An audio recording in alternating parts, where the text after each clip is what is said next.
Maybe. You are now entering the world of a movie review. A world full of drama, joy, ridicule, movie spoilers, unpopular opinions, and adult humor for as far as the eye can see. Welcome to an evening at the movies. Polka dot, polka dot, polka dot, polka dot. Literally, that's how we're going to open the show. Circus, yes. I mean, it is kind of fitting considering who one of the characters is in this week's movie. So, but before we get into that, hello everybody. For those of you who were here at 4:30 expecting us to be live, I'm sorry, it is my fault. I will take the blame for the team.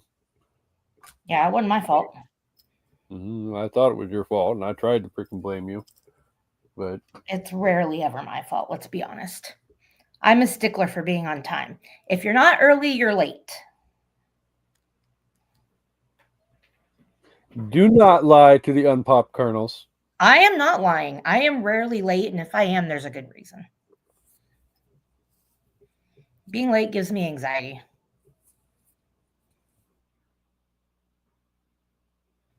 I said rarely. I didn't say never, and you have no room to talk. So anyway, continue. I didn't say I have no room to talk. I'm not innocent by any stretch of the imagination. But wow, almost 2 minutes into the show, and I haven't done the stale popcorn and watered down soda shit yet. For those of you who don't know, this is an evening at the movies. Hi, everybody. The podcast where we eat the stale popcorn, we drink the watered down sodas, and talk about all of our favorite movies and why we love them to varying degrees. We'll see how this episode goes.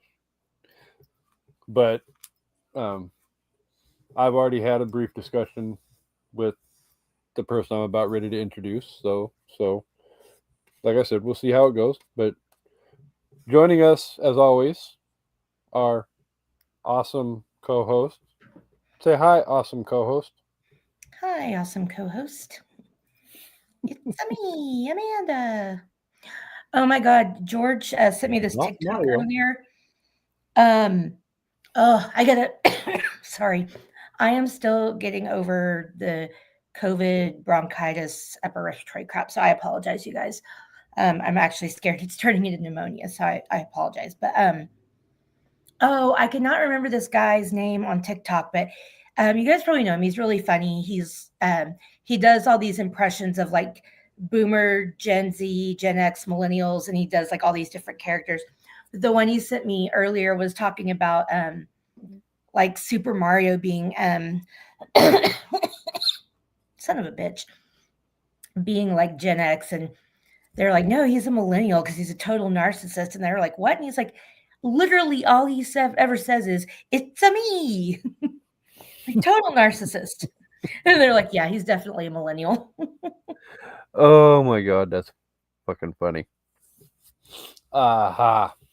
Anyway, glad to be here. Sorry I sound like crap, but I will do my best. I'm not going to lie. You sound better than you sounded a week ago when we recorded Silver Bullet. Yeah. And even that was 100 times better than how you sounded when Josh and I did Children of the Corn and you popped in at the end. Yeah, definitely. So the scale of wellness is moving back in your favor. Yeah, by January I should be back to normal. Yeah, right in the middle of cold and flu season.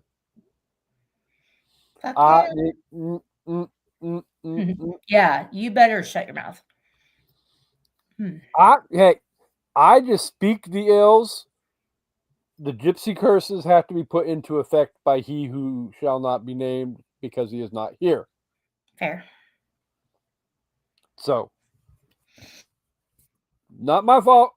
Well, I mean, it is my fault because I put the thought in his head and then the words came out of his mouth and you fell and broke your ankle at the Super Bowl. And now here we are.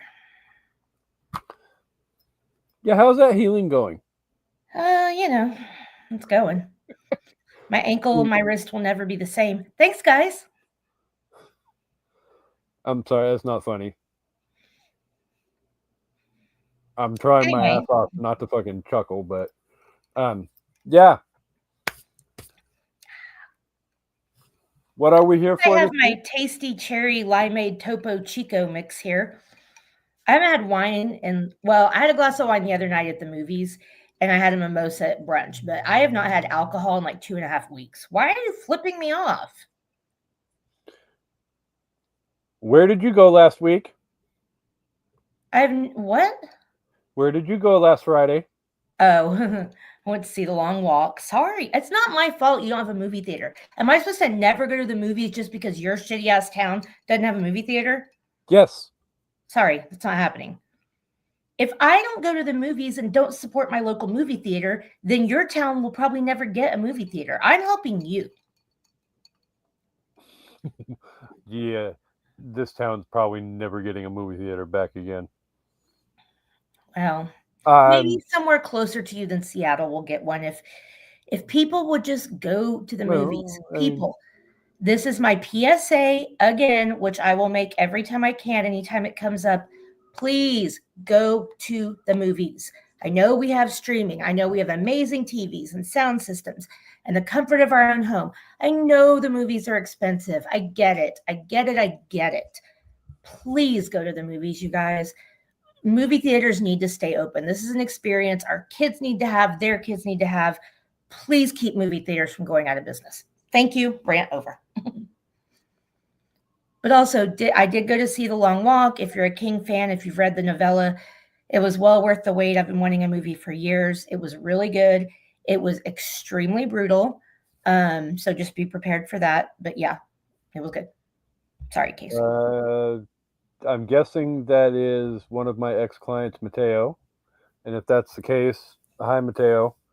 Miss you, bud. But The Wop Zone. Ooh. yeah, Casey's reading a comment for people that aren't watching. yeah. Sorry. Thanks for watching. With your But WAP.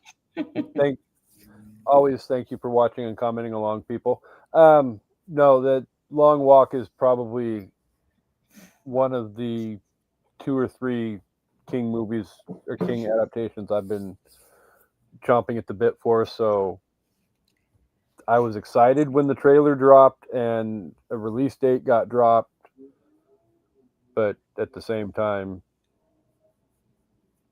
I live in the sticks. Yeah. So what you gonna do?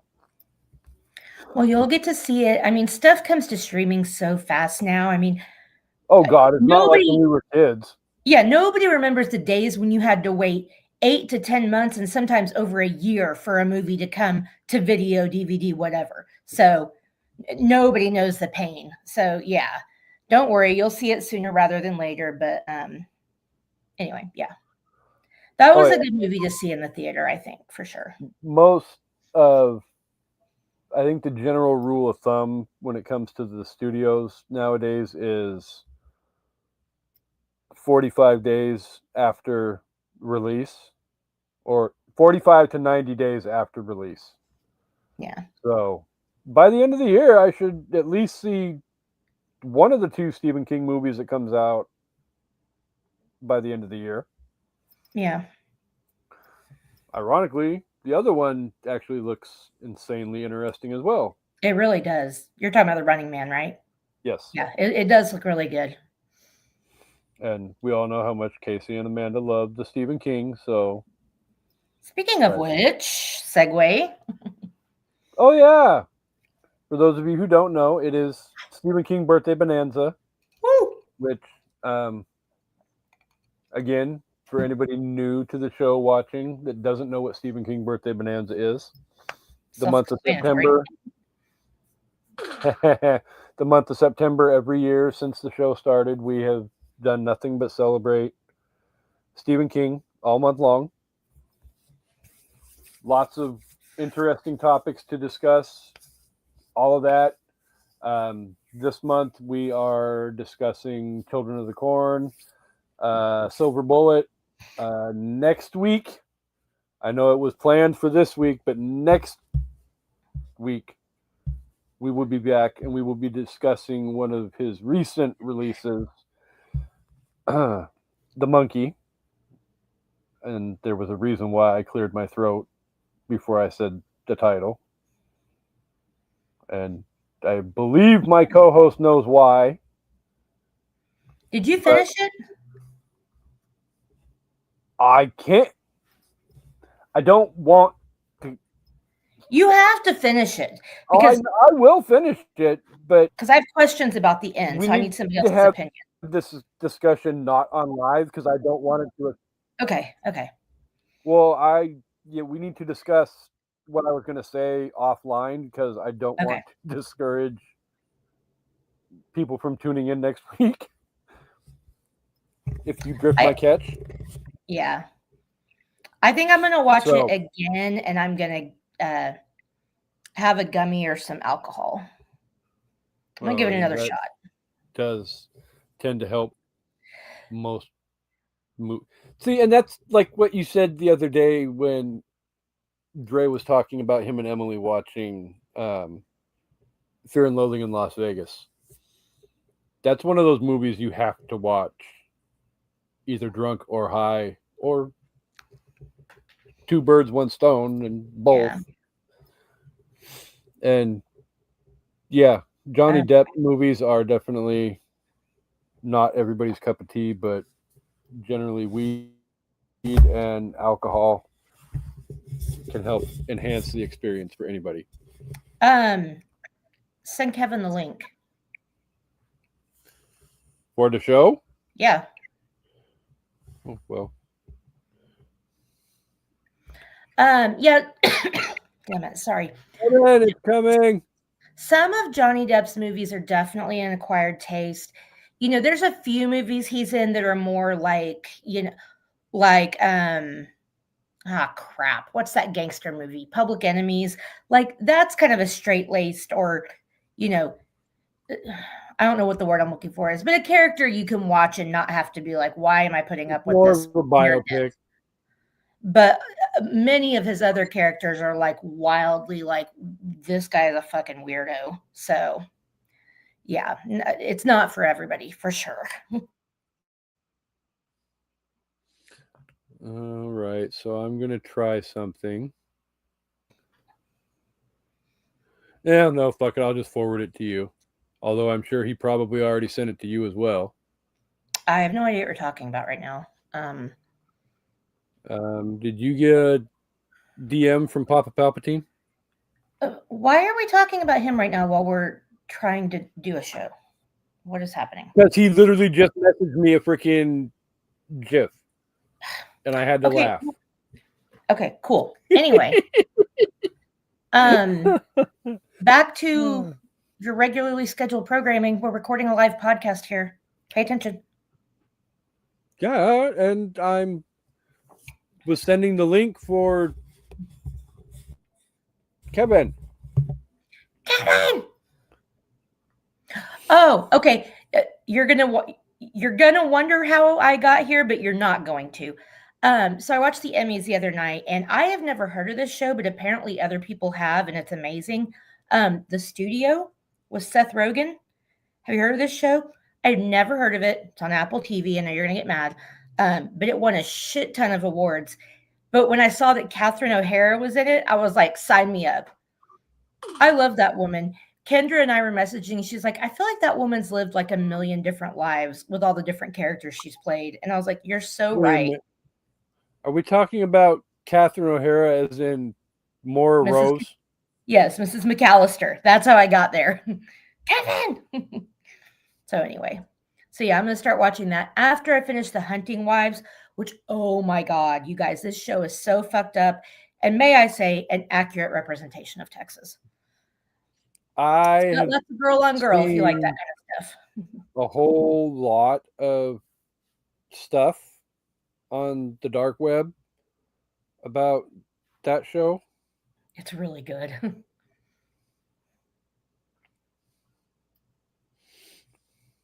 I was watching it yesterday and George was working from home and apparently he's heard of it. We've never talked about it, but he came out from the office and he's like, "Oh, you're watching The Hunting Wives?" And I was like, "Yeah, do you know about it?" He's like, "Yeah, I've heard some talk about it." He's like, "Is it good?" And I was like, "Yeah, there's some girl on girl stuff." And he's like, "Do we see Brittany Snow's boobs?" And I was like, "I haven't seen them yet, but you see a lot of Malin Ackerman's." And he's like, "Okay."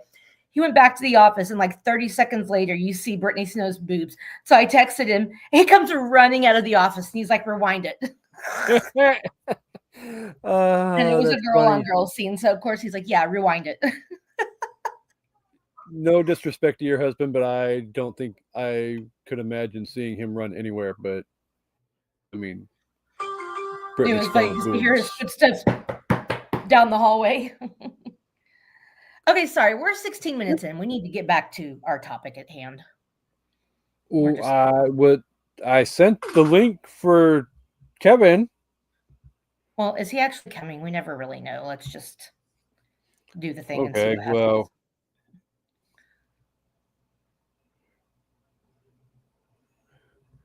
okay, hold on. Evidently, Dun, dun, dun.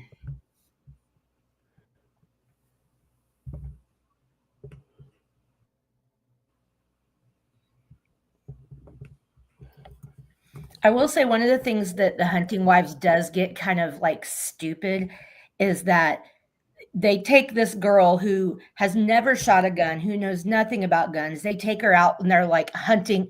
Well, first they're skeet shooting. They hand her this giant rifle, and basically the girl like gets behind her and she's like, it's got a kick. And she shoots it once and she kind of like jerks back and doesn't hit the target and whatever. But like that bitch would have fallen down. She probably wouldn't have been like first she doesn't take the safety off and they all laugh at her. But then the second time she shoots it, she holds onto it and she hits the target. There's no fucking way. You know how hard it is to shoot a rifle when you've never shot a gun? I've never even shot a gun and I know it's not that easy. So I'm like, whatever. that's just blasphemy to be from Oklahoma, living in Texas, and not shot a gun before. I know it's very rare. Are And you I the only grew up person in the I state grew of up with guns Texas? in my house and I've never shot a gun. So Hmm. but I will be All taking right. classes soon actually. So, evidently, today is just not going to be KCB's day Why? because evidently I did not hit Control V when I opened the window to send Kevin the link. Okay. So I have hit Control V now. So if Kevin pops in, Kevin pops in. But like you said almost a full minute ago, we're rapidly approaching 20 minutes into the episode, and we haven't even said what the hell we're talking about yet. So I know. If you're anyway, still with us, we appreciate you. yeah, it's been one of those I think only couple the weeks. loyal listeners want to listen to us talk about stupid shit for this long. Okay, so we're here to talk about a real movie. Let's go. Yeah, it's our freaking lives, but it is what it is. And so yes, Stephen King birthday bonanza week 3, or Stephen King birthday bonanza month, week 3 is here. We're going to be talking about It Chapter 2 because, for those of you who remember, we talked about It Chapter 1 back in July. Something like For that. Summerween. Yeah, July for Summerween. And my genius idea was, hey, why not just rip the Band-Aid off and get Chapter 2 out of the way now and don't prolong the agony any more than we have to. We're going to have some discussions and all of that, and opinions may or may not change by the time we go off the air, but if they do, yay. If not, double yay. So, all right. So, but first, we have a game to play first. you think CBS copyrighted that? But first, I don't think they Probably. did. Anyway. CBS has done a whole lot of fucked up shit in the last year anyway. Okay, game time. Hashtag congratulations, Stephen Colbert, on winning Outstanding Talk Series. Yes. And not to get political, but El Presidente and CBS and Paramount. And especially now with what's going on with Big Brother, I may just boycott. Well, I can't. I want to watch Survivor. Well, you have to at least watch 2 more seasons of Survivor because Yeah. there are people And I from get this season that go over into season 50, and season 50 is a freaking milestone and yeah. all of that.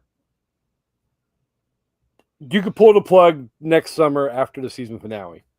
Okay. Because right. trust me, the thought has crossed my mind as well. But we're not getting into the whole rigmarole of what's going on with all of that.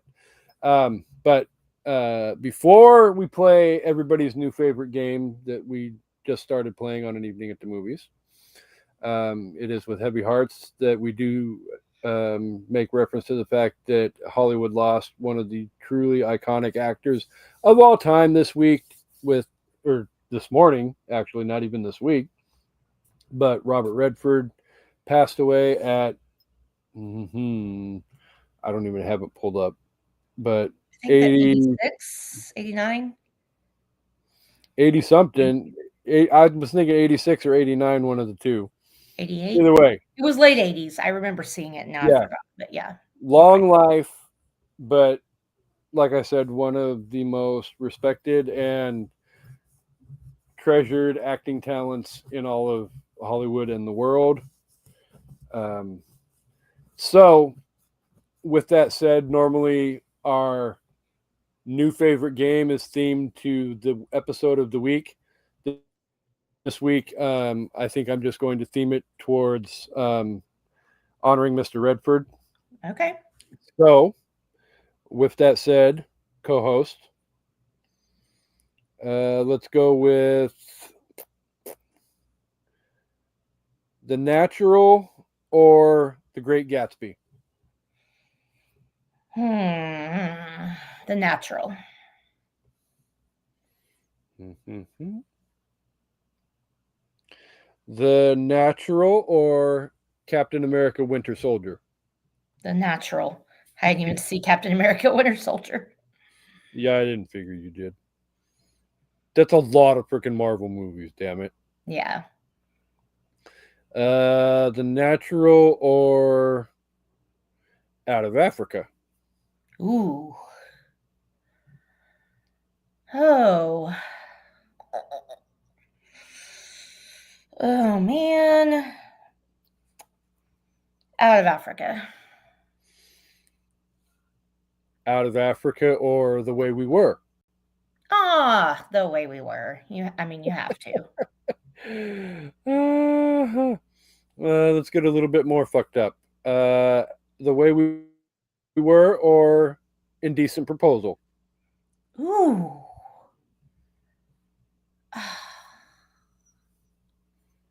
Man. I think I gotta stick with The Way We Were. The Way We Were or Up Close and Personal. Oh, God damn it. I'm going to get hate for this, but I don't care. I'm going with Up Close and Personal. I love that movie so much. Mm-hmm. Up Close and Personal or The Sting? So I'm going to tell you, Up Close and Personal, I have only one movie that I can think of that's going to beat it, but we're going to see. Up Close and Personal. And last but not least, Up Close and Personal or Butch Cassidy and the Sundance Kid. Oh, well, this is easy because you didn't name the one I thought. Up Close and Personal. Which one did you think I was going to name? How the fuck did you leave off All the President's Men and The Glass Castle? The Glass Castle is the one I was going to pick over. Have you not seen the list of Yeah, I know. credits that he's had? I know. But like, I didn't want to didn't he drag win an this on Oscar for for All half the an hour. President's Men? And what about the Color of Money? There's a whole lot of freaking shit that, I mean, yeah, we very easily could have been here all. If it wasn't Stephen King birthday bonanza, this easily could have been a Robert Redford tribute episode. But we are committed to showering love on Mr. King because on Sunday it is his old man birthday. But so yes, It Chapter 2. For those of you who do not know, It Chapter 2 released literally almost 2 years to the day after It Chapter 1 on September 6th, 2019. It was directed by I know I said this freaking 6 weeks ago, but Andy, co-host. What? I don't know. How do you say the director's last name? Oh, hold on. Oh, Muschietti. Okay. Muschietti. Yeah. No, I think it's Muschietti, actually. I It's have not a no. sh. It's a sk. Muschietti. It's a something. I'll say that. Was released by Warner Brothers Pictures. Had a $79 million budget. Sounds about right.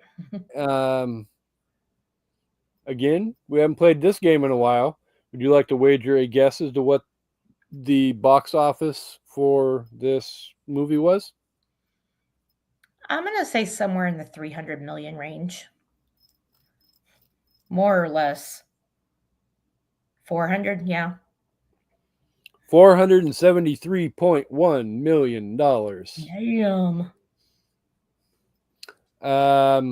If you are looking for it online to watch because you have not seen it, I will not shame you for it. Just saying. But it is available on Max, and I believe I saw it on Netflix as well. Don't quote me on that one, though. The easy access for anything Warner Brothers. Yeah.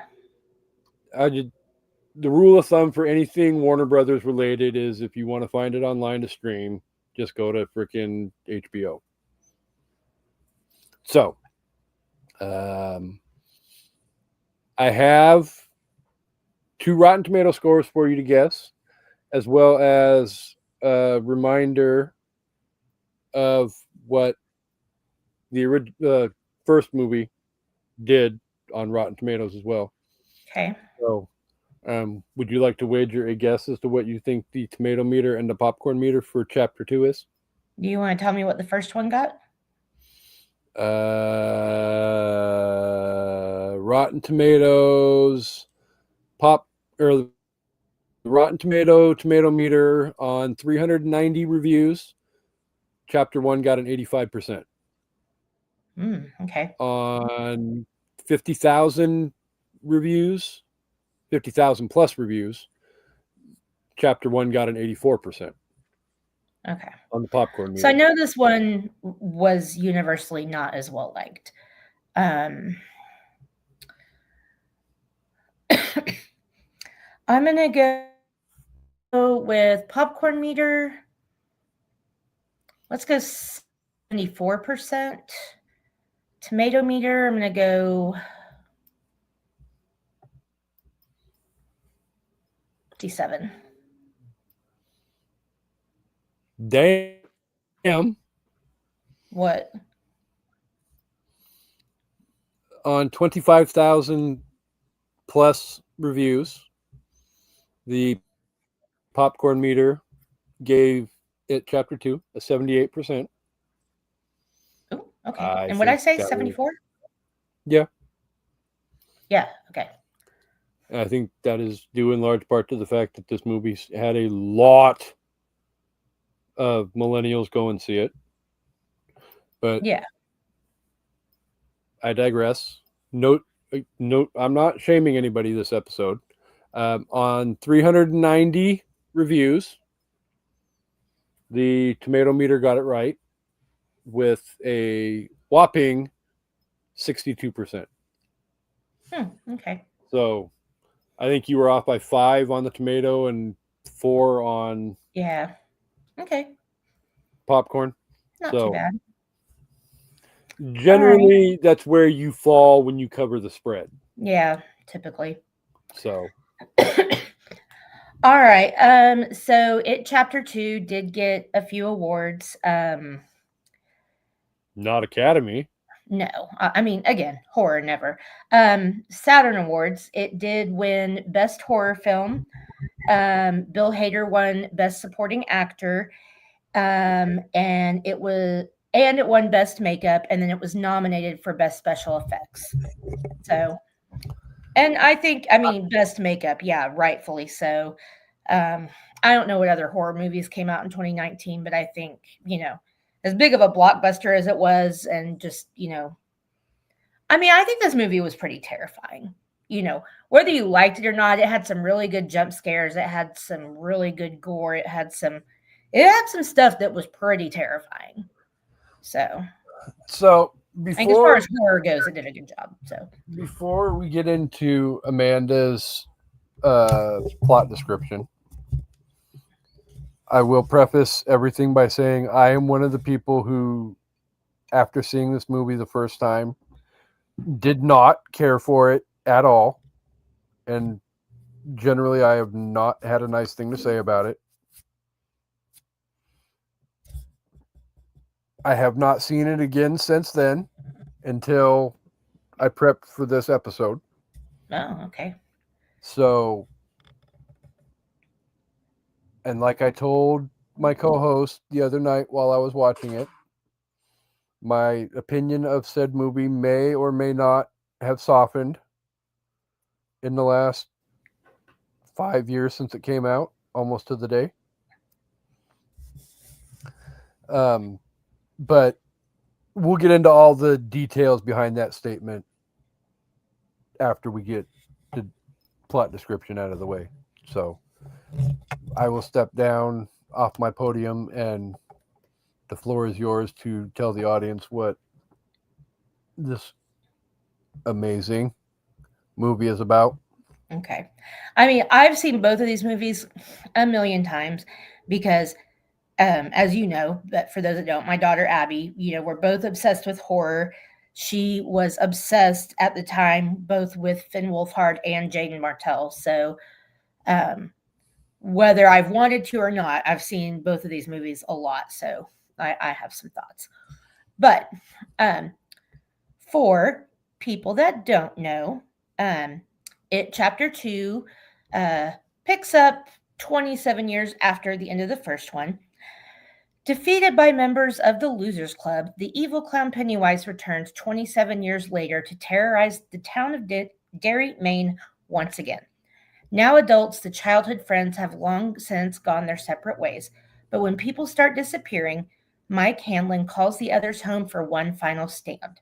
Damaged by scars from the past, the united losers must conquer their deepest fears to destroy the shape-shifting Pennywise, now more powerful than ever. Dun, dun, dun. I mean,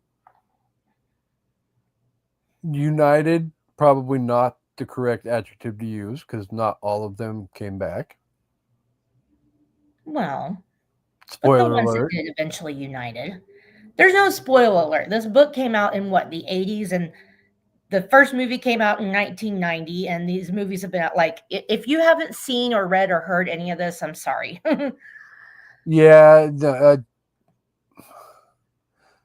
I'm guessing most people who are going to be here watching either live or tomorrow when it drops / today mumbo jumbos. But yeah, if you're here listening to us ramble on about Stephen King again, probably because you're a Stephen King fan, and if you're a Stephen King fan and have not seen all 3 of the It movies and are not chomping at the bit for Welcome to Derry in a month, Ooh, yeah, I can't wait. then give me your Stephen King fan club membership card because I'm struggling flighting over shit's here. about to Sorry. get real. Yeah. Mhm. But get okay. So there's one thing I want to get out of the way right off the bat because I don't necessarily want to give this subject a whole lot of credit, but I don't think we can have a thorough discussion without bringing it up. Yeah. And ironically, it's pretty much the opening of the movie with a scene at the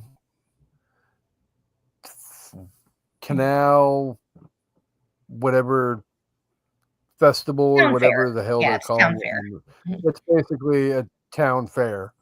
Um, but uh, the scene ends in a very uncomfortable way. Brutal way. Well, it's yes, Homophobic hate it. crime. I'm trying to think. Oh, it's very much a hate crime, and uh, so if hold on just a second.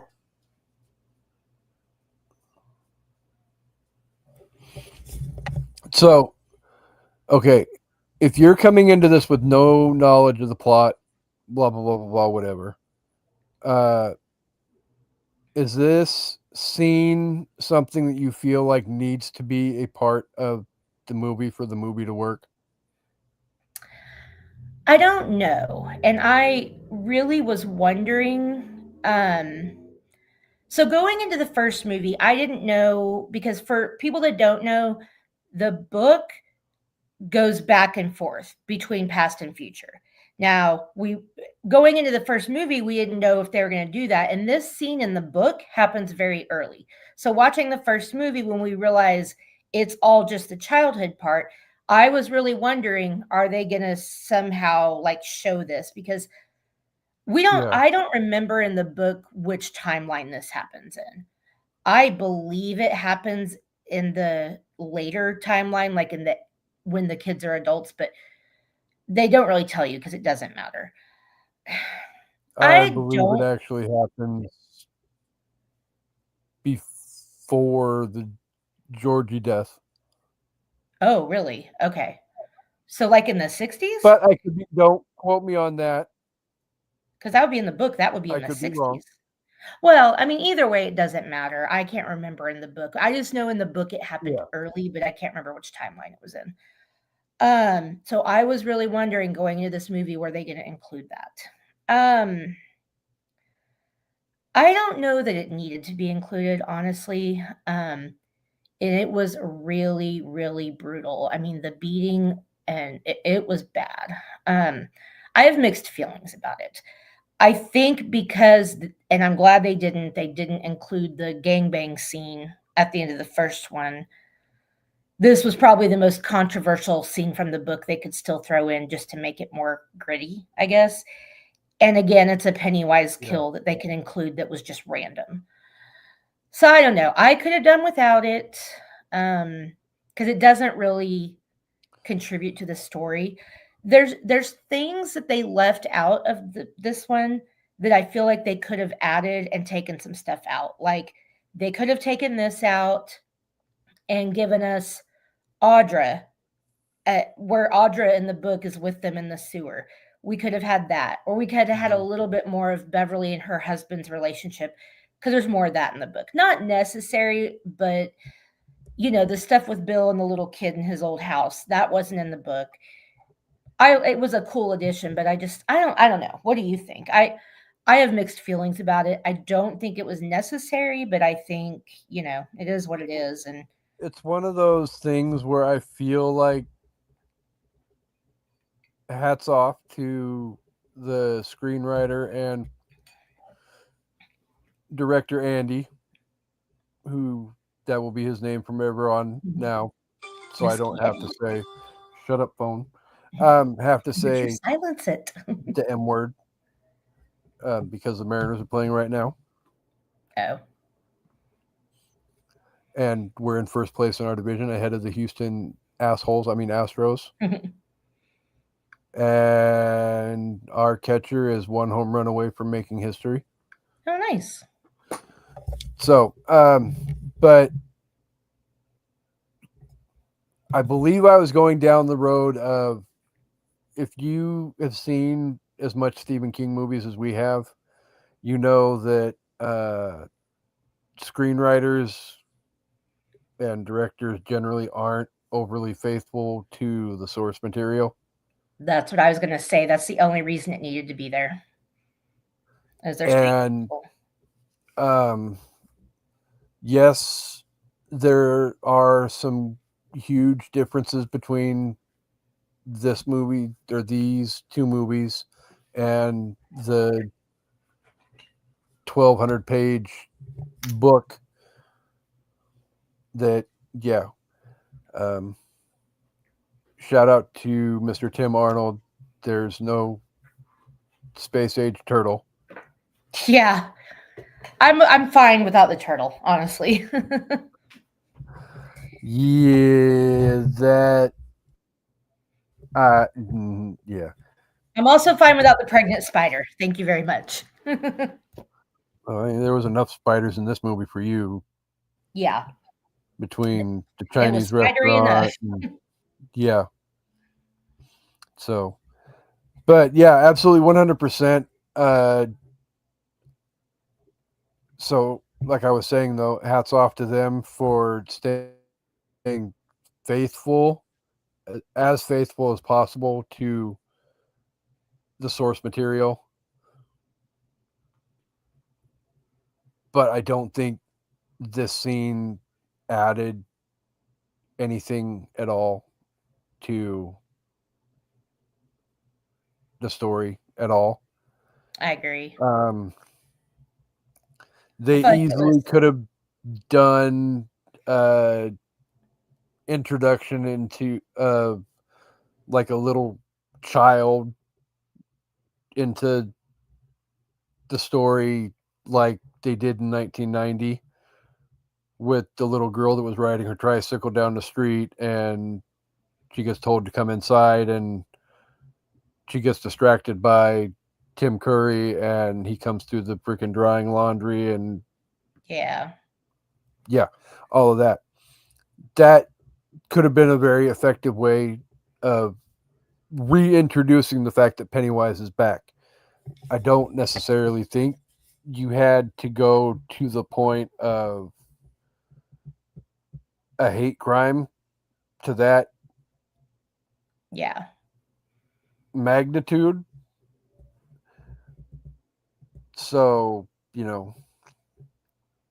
the only thing I guess that it could, no, it doesn't even really speak to that, even because, and I don't remember if it's actually ever spoken out loud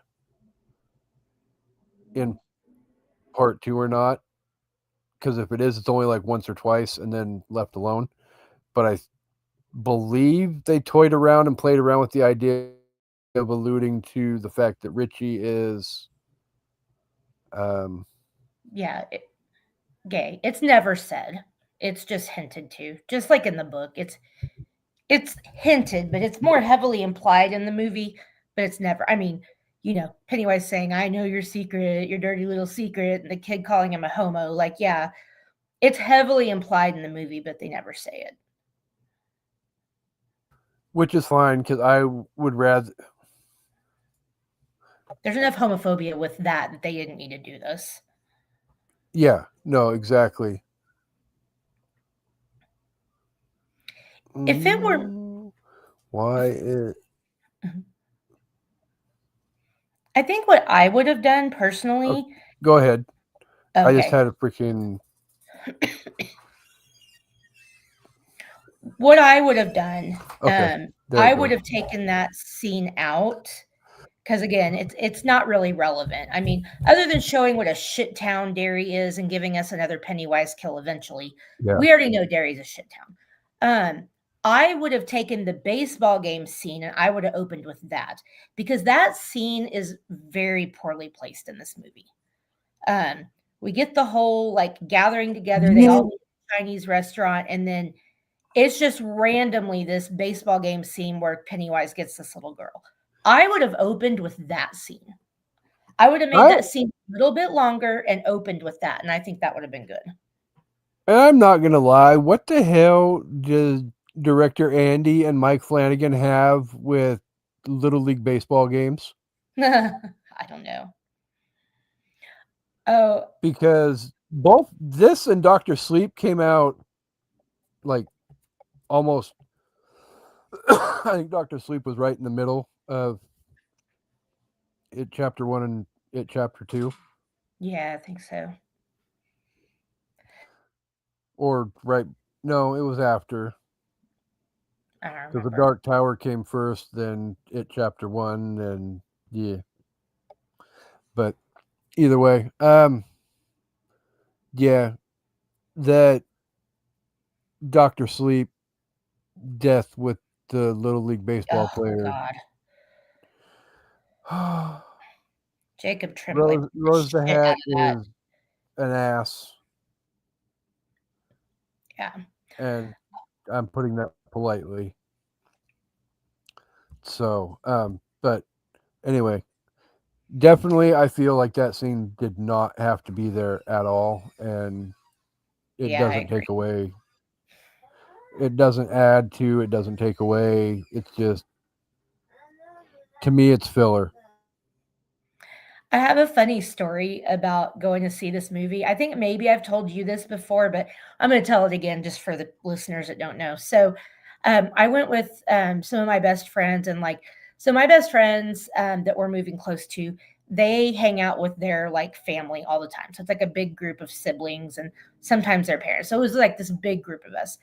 And my friend Megan was like, I don't want to sit next to certain people because I know they're going to be jumpy. And she and I haven't watched very many scary movies together. And I was like, so she's like, I'm gonna sit by you. And I was like, okay. So we're watching the movie, and everything's like, they had this scene at the restaurant where all the fortune cookies turn into the things, which was like insane, but it wasn't really a jump scare. So we get to the baseball scene and it's really quiet in the theater because that whole he's like, 1, 2, and then she's like, you're supposed to say, and then he's like, rah, and he grabs her. I screamed so loud and jumped out of my seat. I scared the shit out of her. And then the theater, like, I wasn't the only one that screamed though, but people in the theater were like kind of started laughing at the people that screamed. And she was like, what the fuck, Amanda? I wanted to be like, I was trying to tell you not to I'm sit by not gonna me. lie. Director Andy has a PhD in fucking jump scares, because there's some That was pretty a good jump really scares good in both one. of these movies. Yeah, well, That and I part even got me. like, if you go back and look at like that scene in the flooded basement in chapter 1, Yeah. where yeah, Georgie and the bah, it's not even well. I mean, it's not well necessarily. You see it coming a mile away, but still, Right, when but it it still gets happens, you. bam, it's right, you know, out in your face. Well, it's just like with that little girl and with Georgie, you know what's gonna happen to them. You know it's coming, but it still gets Mhm. you. Like you're waiting for Yeah, it with bated breath, but it still gets you. The other thing about that no, I scene. mean, Oh, go ahead. go ahead. Well, I was just gonna Oh, say really quick that, like, and I believe I talked about it 6 weeks ago, but that whole Georgie scene in chapter 1 in the opening. By the way, 2 openings, polar opposites. But Georgie's death in chapter 1, that's one of those that if you're a King fan, you know is coming, mhm. but you're not prepared seeing that movie for the first time, knowing just how far director Andy's going to go. Yeah, because you don't know what he's gonna look like. Because Like you're not prepared for what this version of Pennywise is gonna look like when he finally shows himself, yeah, as the evil part of himself.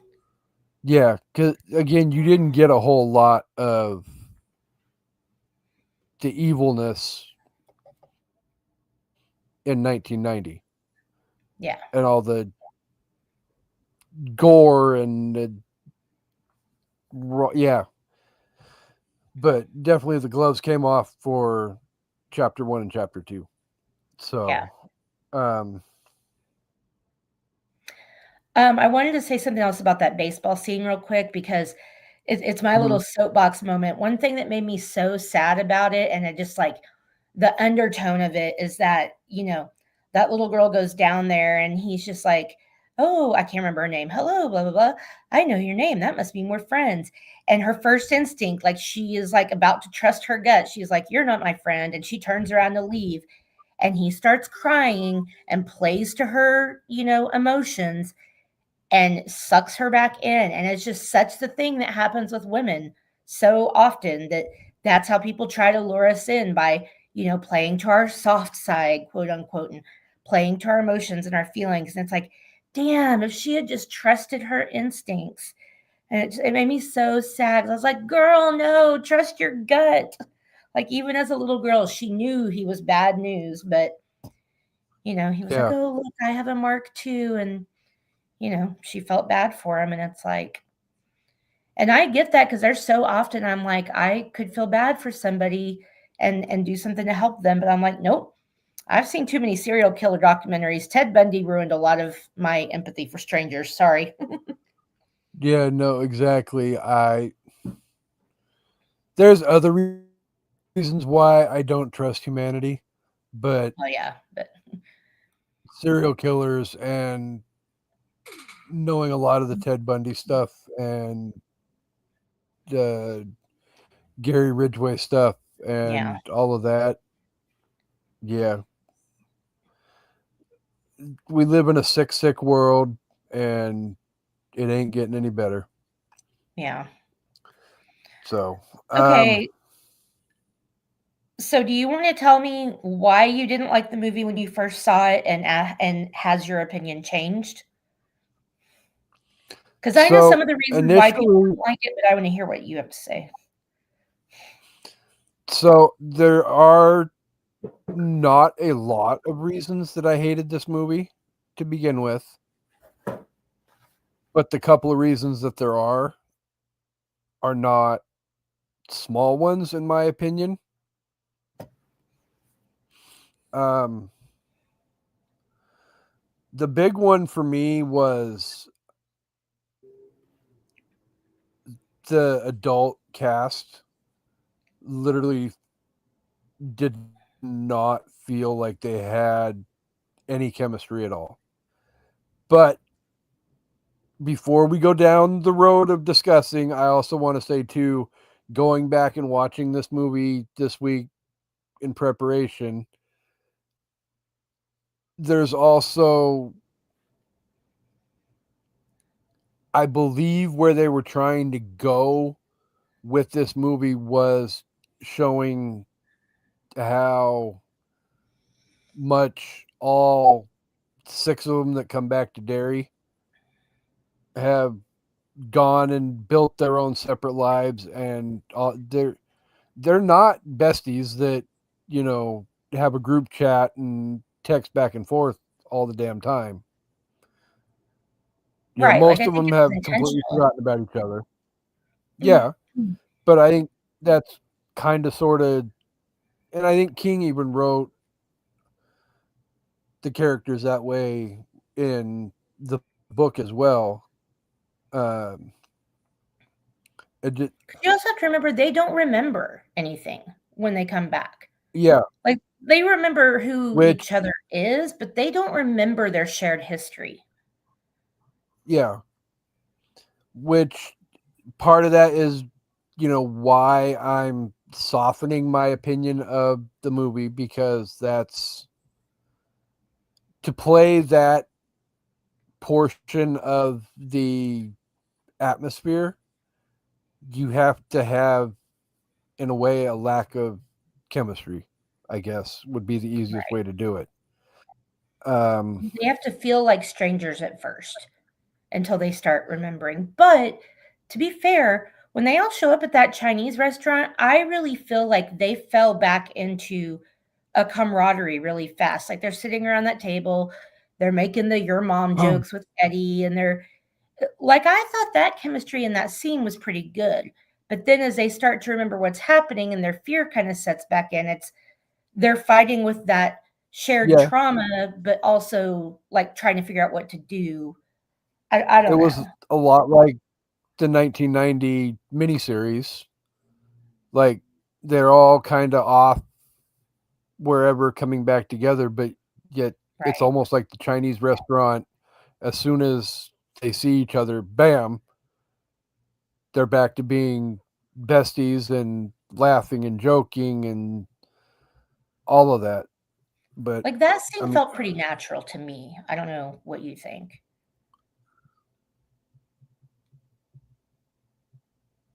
I yeah, get where people are I could coming see from, that. but I don't know.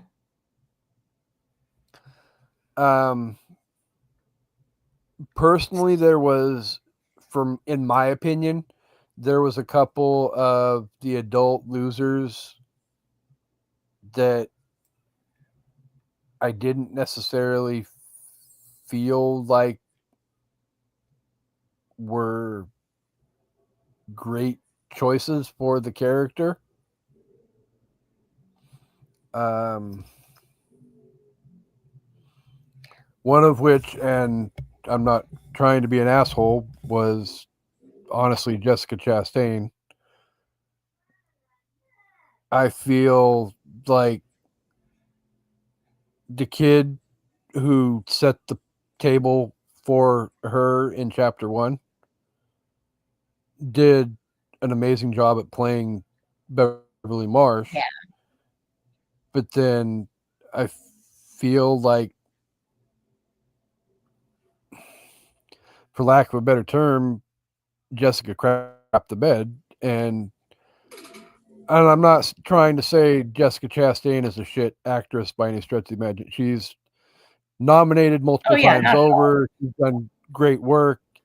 I feel like she's a very talented actress. I don't I feel like she fit well in I this agree. environment. I feel like Bryce Dallas Howard would have been a good choice Yes. for her. I think she would have fit the Beverly character a little bit better and would have kind of had she would have had the grit, but also the softness a little bit better. Yeah. Okay, so let me tell you my theory. This is my opinion, and I have never heard anybody say this, but as I've watched it a few more times, I think there is one character that was not either written right or cast right. Actually, I think it's both. And I think it's why people have this feeling that the adults don't have chemistry. You think about the first movie and all the kids together.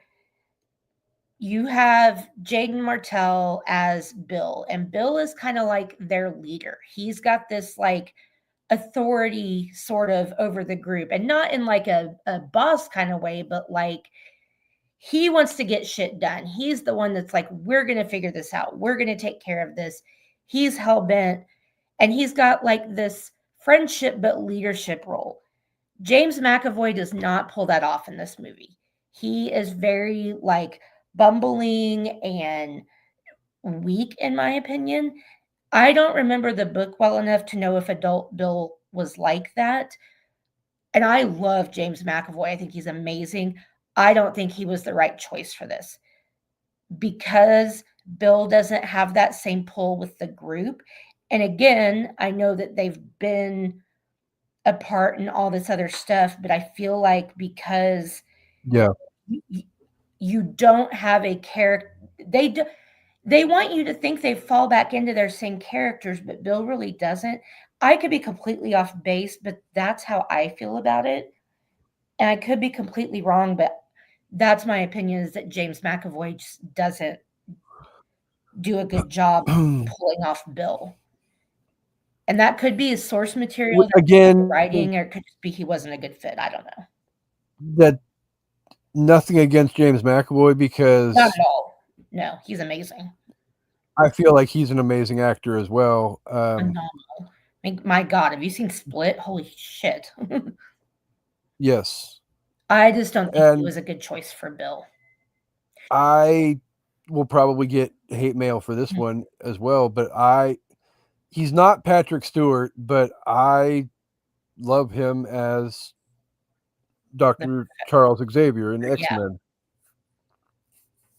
So, My pick for Bill, adult Bill, would have been Topher Grace. I think he would have done a good job. yeah, I remember when um chapter 1 released and everybody flocked to the theaters and saw it and fell in love with it and all of that, and they hadn't yet cast the adults for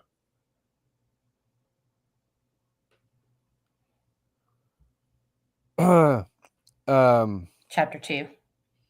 yeah, and there was a lot of fantasy casting from a lot of King fans as to who they wanted to see play the different roles, and Topher, I believe, was one of them that came up at times to play adult Bill. Yeah. Because, yeah, he may be older than is expected, but realistically, even as somebody our age, he looks a lot younger than what we all are. Right. I honestly, oh, sorry, good. No, the only other one as far as casting goes that I'm trying to think. No, no, no. I think those were probably the two biggest missteps in casting that just felt wrong to me.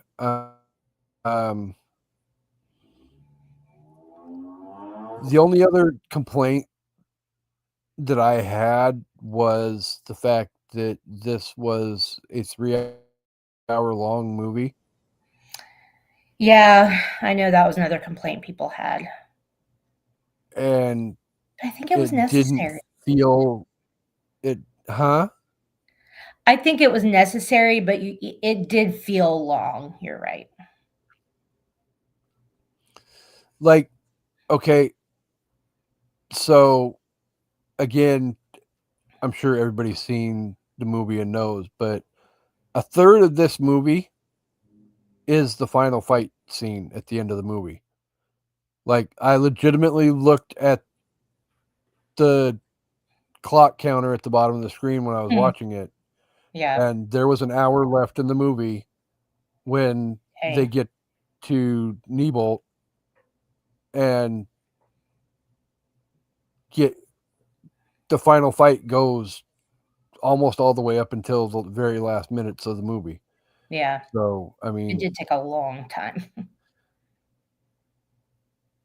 I just you can make a 3-hour long movie, but to me, if you're gonna make a 3-hour long movie, it has to be paced well. Yeah. And at times, this just didn't feel like it was a very well-paced movie. Like, it'd start out, moving right along, and then all of a sudden it'd slow way back down again. Yeah. And That then it was would my biggest complaint too. pick up, and then it would slow back down again. And it's like, "You're gonna do this to me for 3 hours? Come on, dude." Well, and like those middle scenes didn't need to be that long. The scenes where they all go find their token, those scenes lasted way too long. Yeah, Like the scene with Eddie and his mom, and oh my god, it was so gross. Like for how gross those scenes were, and like with Beverly and her dad and the old, like for how graphic and gross some of those scenes were, they lasted way too long. Those yeah. could have been shortened for sure. But I think those are probably my 2 biggest complaints about the movie, though, were the chemistry and the flow of the movie from start to finish. Yeah. Um, like I told you in our DMs the other night, I have softened my opinion quite a bit compared to what it was when I first watched this movie. I hated this movie the first time I saw it just because I thought he did a really good job with part 1, and Yeah. then I feel like he literally just phoned it in and crapped the bed on chapter 2. I mean, I don't think they phoned it in. The cinematography, the special effects, like everything, I feel like is top tier. I just don't think, like you said, it's paced or flows together well. I think it's a little chunky. But I think for the most part, the performances are good. All the effects and like I said, cinematography direction I think is good. It's just it doesn't flow well. Um, And real quick, just back to the casting. Loved Bill Hader, thought he was perfect for Richie, but I feel like it was a huge missed opportunity not to cast Seth Green. Oh no, Seth Green would have been, well, again, Might be too old though. I don't know. that would have been one of those fun little Easter eggs though, Right. because for those of you who don't know and didn't watch 1990, Seth Green played Richie in the Tommy Lee Wallace miniseries back in 1990. Yeah. Young Richie, obviously. So, yeah, he played young Richie. So, it would have been a nice flip to have young Richie from 1990 play old Richie in Yeah. what, 29 years later. I mean, that's only fair. I mean, Yeah, it's 27 not that bad. years. So, there's a 29-year gap in, well, 27-year gap, I guess. Either way, but um I felt so bad for poor Ben though. Like he shows back up and they're sitting at the table and Beverly's just still like talking to Bill and he's like, God damn it, I am so fucking hot and she still won't even look at me. yeah. No, and that I'm not going to get into my top 5 yet, but Like we're about Ben was ready. the person that inspired my top 5 for Oh this yeah. episode. So, um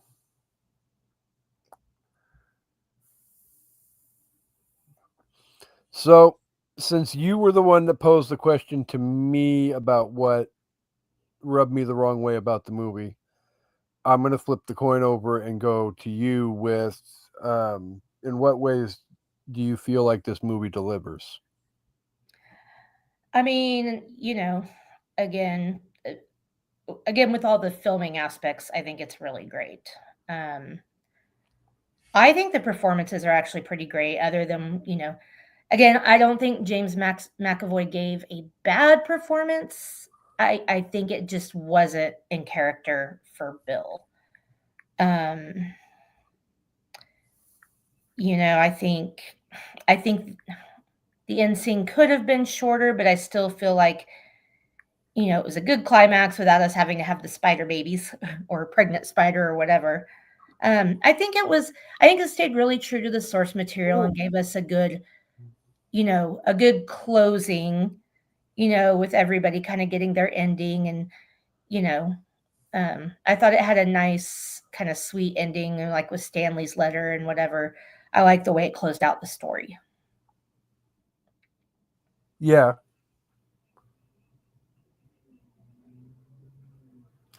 No, I think, and I believe it was Stan that said it too in a flashback.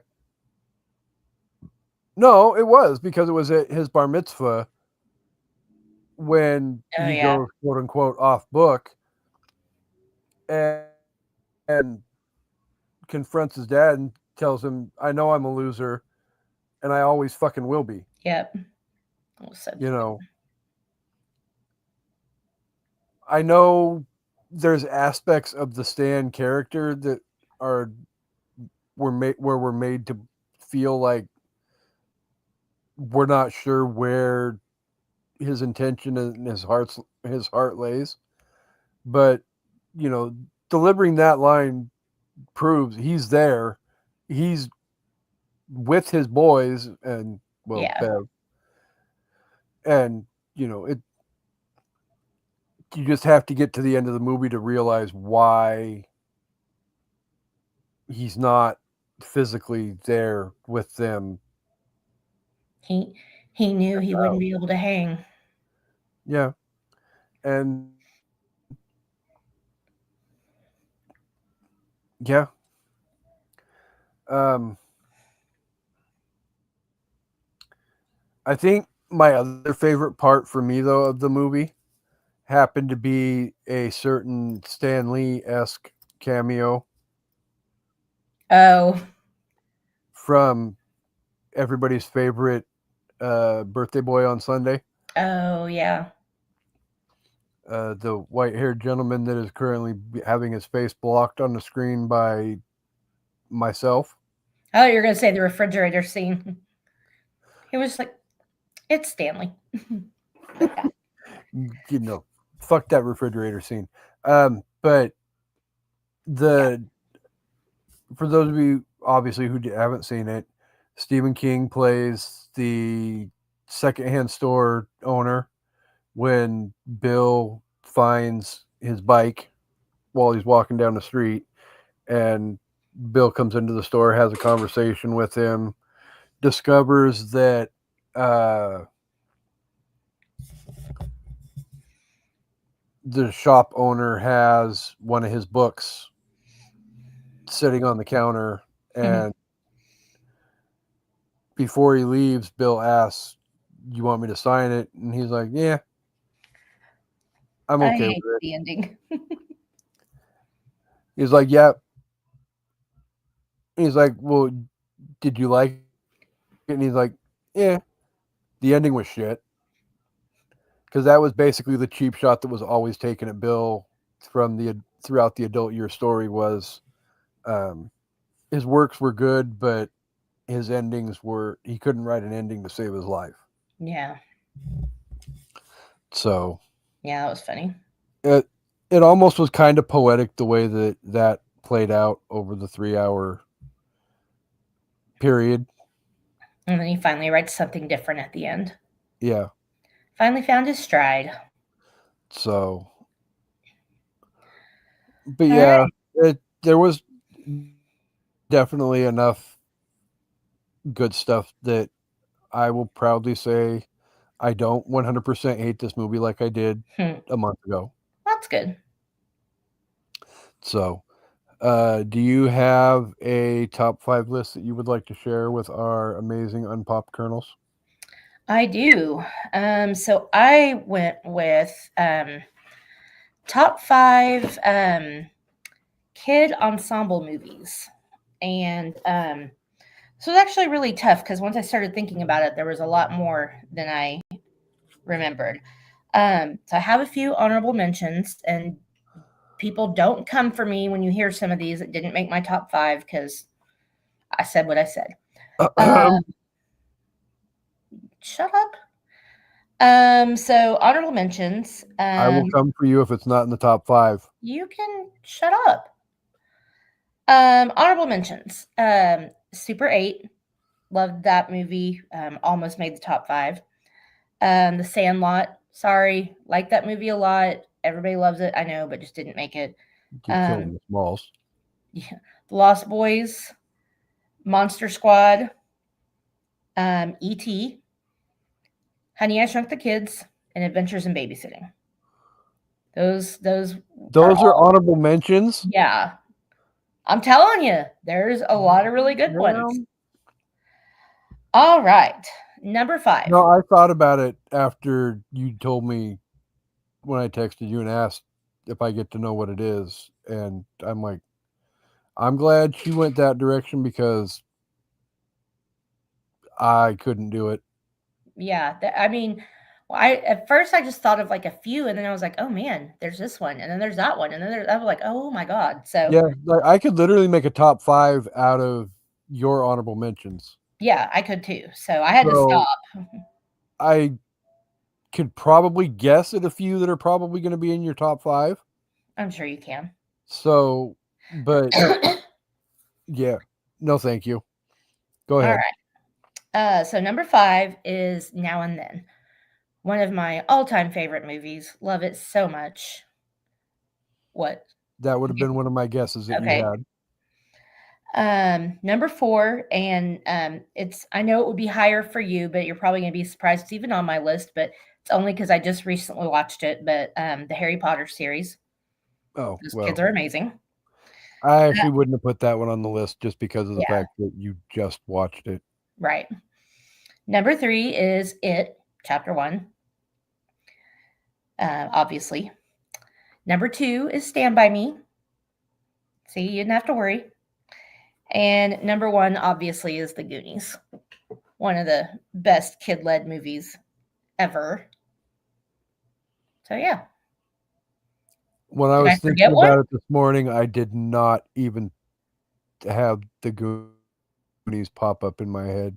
How? I figured that would have been like your I have first no one. idea that I literally live right down the freaking road from where that movie was I filmed. know. I figured that would And have been like your very first one. Interesting. And now I really want to go rewatch Now and Then. I haven't seen it in a while, but I used to watch it all the time no, yeah, it's definitely an underrated movie. for sure. And well, I won't say it's the girl version of it because there's no Pennywise, but you don't get an awful lot of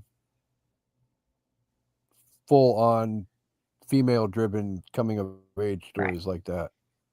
I mean, it's the girl version of So Stand By Me without the dead body. there you go. Like I was trying to make the parallel to something, and Yeah. the only thing that was popping into my head was it, and I'm like, there's no evil clown, but it or Stand By Me would be a better Could be parallel the for it. closest. Yeah. So, all right, All I right. need What's yours? to flip. Oh, oh, Jesus God, our offense finally came back to life. Um, so I pulled up and came up with the idea, like I said earlier, inspired by Ben Hanscom, Ben but Hanson. my honorable or my uh top 5 list is most relatable Stephen King characters. So, not necessarily the greatest characters in the world, but the characters in some way, shape, or form I feel like I could relate to the most. Not necessarily always 100%, but how in the hell did we're going to have a discussion about how my phone auto corrected my number 1. Okay. I'm not saying it now because I don't want to give it away just yet. But I have 2 honorable mentions, one of which is from Amanda's favorite book, The Stand, That. and how it corrected from Nick to Nikki. I have no freaking idea, but Nick Andros. Um, and then honorable mention number 2, rest in peace, River Phoenix, the great Chris Chambers, Yeah. which and because we've talked about it before when we talked about Stand By Me, how much I love that movie Yeah. and how much I love his performance in that movie. It really hurt me to put that as an honorable mention and not have it in my top 5. Yeah. It's surprising. So when we get through with the top 5, you'll see why it didn't necessarily make the top 5, but it was freaking hard. That's what she said. Womp womp. So number 5, 1989 Pet Cemetery. Hmm.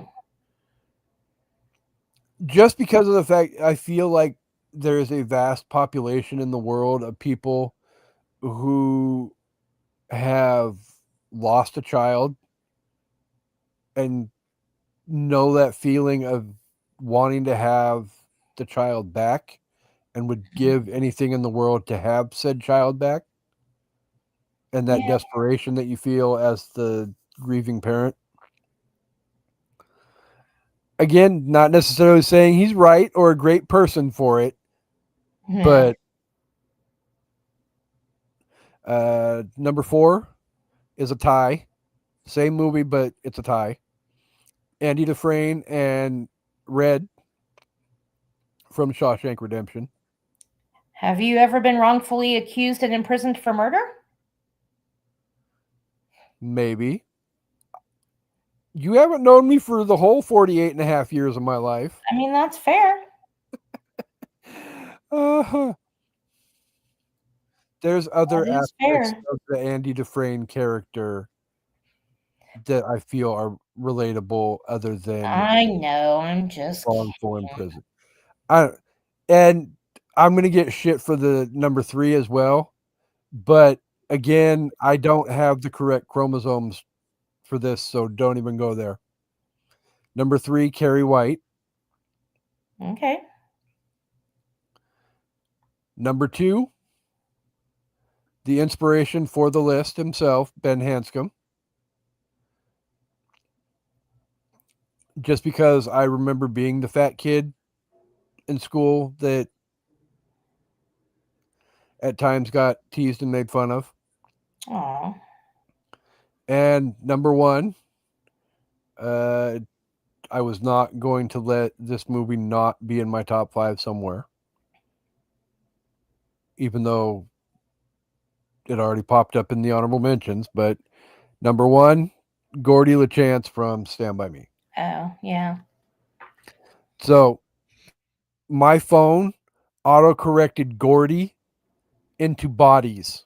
That's weird. Like, okay, whatever. But so if you were to give this movie a ranking out of 5, what would you give this movie? I think, I didn't have the same bad opinion everybody else had of it. I definitely didn't like it as much as the first one. I agree. The pacing and the kind of piecing together of it didn't work as well for me. I think this movie could have been about 30 minutes shorter and I would have been happy. But overall, I liked it. And ugh, I don't know. I think I'll give it 4 out of 5 paper boats. Abby was so obsessed with making paper boats. She made them all the time. She made me one and she wrote SS Mommy on it. I still have it. It actually used to be on my Back in the desk when I days packed up. when Abby was cute and innocent. Yeah, when she was still nice to me. So again, not to beat a dead horse, but over the last 5.5 years, my opinion on the movie has softened significantly. So don't come at me when I give my ranking, but just remember it has softened significantly from where it was back then. Um, Visually, there is some great aspects of how the movie shot, all of, you know, the special effects, the performances of Bill Skarsgård and some of the adults, and again, the kids and their chemistry. It's undeniably amazing. I mean, all 7 of them are incredible. So hats off to them. Um, is it a movie that, ooh, it's been 6 months, I need to go out and sit down and watch it chapter 2 again? No. Truth be told, if I get it withdrawal and I feel like I need to watch it, I probably still will go put 1990 back in and I will watch that movie instead. But from where I was when this movie came out to now, my ranking has gone from there to I'm going to give it 5 or no. Stop that. Reverse it. Run it back. I'm giving it 3 clown face spiders out of 5. All Just because right. I feel like um, the plan was to go 3 clown episodes in a row just for you, Yeah, and we flip flopped the episodes, so I didn't get to do it. So you're getting clown face spiders for my ranking system. that's fine. So All for those right. of you who don't know, Amanda doesn't like clowns. Amanda doesn't like spiders. Put them together, Yeah. peanut butter and jelly. Who actually likes clowns? I mean, come on. The only time I like clowns is when I'm clowning for Taylor Swift's Easter eggs. Anyway, My mic just cut out. okay. Ah, You mean no. your speakers cut out, or Yeah, I guess that would have anyway? made more sense. So, we can't end the episode as always though without thanking the listeners for being here each and every week. You guys are amazing. You are incredible. You are awesome. You are all the adjectives, well, loving adjectives all rolled into one. We love you guys and appreciate you for being here with us and supporting us for the last 4.5 years. And we look forward to being back with you next week where we will wrap up Stephen King Birthday Bonanza with a discussion on his recent film. That's probably the best way I can think of to describe it, but we're going to talk about The Monkey. So join us next week for that. And then we will be rolling right into Halloween Horror Fest coming up right after that with more clowns, killer clowns from outer space, Heck clowns in a yeah. cornfield, um, House on Haunted Hill as well. And Amanda's going to get us one step closer to being done with the Halloween franchise as we will be talking about Halloween 4, The Return of Michael Myers. Yay. So, One of my uh, favorites. also coming up in the next few weeks, my co-host and I are discussing the possibilities of how we're going to do the fact that 2026 is going to be theme year. So themes every month all the way through. And our first theme in January is going to be Razzie movies, Razzie winning movies. So for those of you who don't know, those are the supposed worst movies of the year. And my idea was, and I'm pretty sure that one will agree, I'm going to pick one, she'll pick one, and then together we'll pick one, and then we'll let the Colonels pick one as well. And we'll discuss those in the month of January. We've got a whole list of other stuff coming up for the rest of the year that we'll talk about throughout the rest of the year and all of that. We're going to have a lot of fun next year as we celebrate our 5th year doing the podcast. But with all of that said, I'm going to shut up though and go watch as history is being made in the great state of Missouri right now as my Mariners are kicking the holy crap out of Kansas City. But co-host, Well, there take you go. All right. Hope you guys liked our discussion on it, chapter 2. And if you're watching on YouTube, don't forget to subscribe to the Evening at the Movies channel and let everybody know you like the show and share it with everybody and all that good stuff. Yes, please, Thanks. because we are so close to getting paid to do it for doing this show. Woo woo. Thanks for watching and listening, and hope you come back for an Evening at the Movies. Goodbye. Peace and no hair grease. Da, da, da, da, da.